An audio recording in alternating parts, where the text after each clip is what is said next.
कल का की लेवल्स देखते हैं निफ्टी का।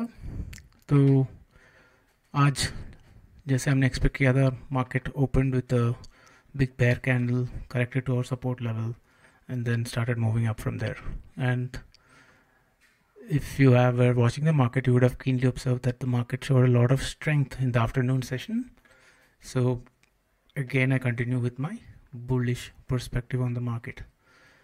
So tomorrow, market will be bullish above 24,368 levels, and I'm looking for a positive candlestick formation here, and for targets of 24,405, 24,461 and 24,517 like we had yesterday.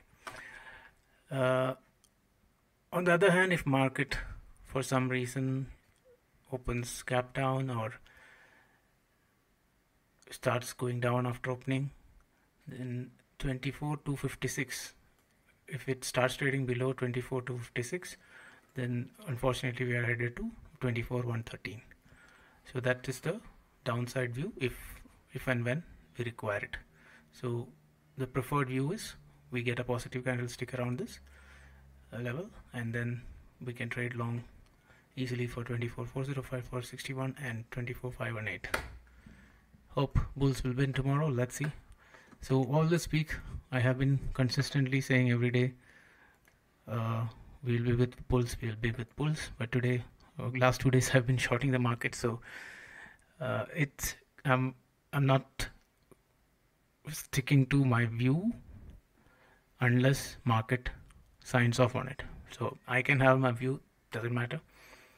In the end, it's what the market does and how we adapt to that which matters a lot. And with candlesticks, we can easily get to understand where the market is headed. For example, today this candle was a huge long signal, right? So if you have read my book, you'll understand why. So there's a nice long opportunity there as well. I didn't take it, of course. I just traded the momentum part and I left the day. So that's what the outlook is. My trading plan is for tomorrow. I hope all of you will have a great Friday. Bye bye.